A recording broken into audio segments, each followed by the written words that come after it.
हम शिव जी को जल चढ़ा रहे हैं, पर जल चढ़ाने में भी कहीं हम अपना जल चढ़ाते चढ़ाते किसी को दिखा तो नहीं रहे हैं, अपन किसी को ये तो नहीं बताना चाहते कि मैंने शिव जी पर इतना जल चढ़ाया, मैंने इतना दही चढ़ाया, मैंने इतना दूध चढ़ाया, मैंने इतना अभिषेक किया, मैंने इतने बेलपत्र चढ़ाए।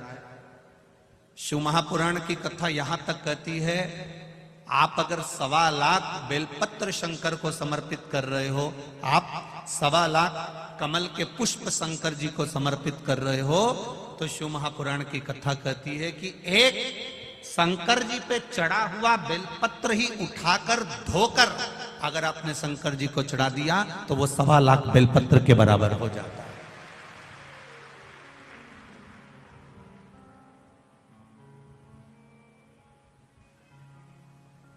तुलसी का दल, गंगा जल, बेलपत्र और कमल का पुष्प, ये 4 चीजें कभी बासी नहीं होती। गंगा का जल अगर आपका 2 साल, 5 साल, 10 साल, 15 साल, 20 साल पुराना भी रखा है तो वो बासी नहीं होता।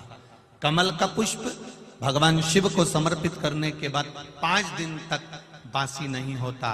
बेलपत्री, एक बेलपत्री देवाधिदेव महादेव पर चढ़ी हुई है, उसको धोकर चढ़ाते रहें, वो कभी बासी नहीं होती। और तुलसी का दल कभी बासी नहीं होता, ये बासी है ही नहीं।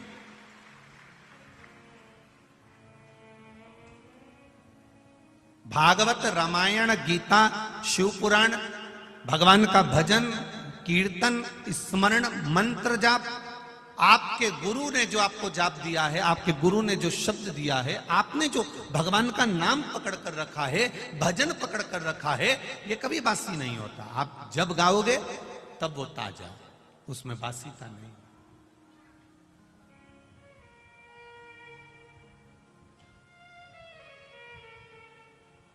एक अखबार को अगर 5 बार पढ़ लोगे ना, एक अखबार को अगर 10 बार पढ़ लोगे तो बोर हो जाओगे। एक किताब को अगर 5-10 बार पढ़ लिया तो बोर हो जाओगे।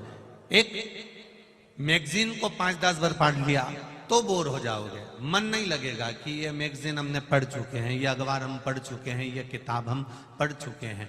पर एक शिव महापुराण को आप हजारों वर्षों से श्रवण करते करते आ रहे हो, भागवत जी को 5200 वर्ष से सुनते हुए आ रहे हो, रामचरितमानस को जीवन आप लोगों का निकल गया, सुनते सुनते दादा परदादा अपनी जिंदगी निकाल लिए, पर आज तक उसको पढ़ते पढ़ते, आज तक उसको सुनते सुनते ये कभी ऐसा मन में भाव उत्पन्न नहीं हुआ कि अब मेरा सुनने का मन नहीं करता, अब मेरा पढ़ने का मन नहीं करता। इसको जितना सुनो, जितना पढ़ो, जितना धारण करो, ये उतना उभर कर हमारे सामने आता है।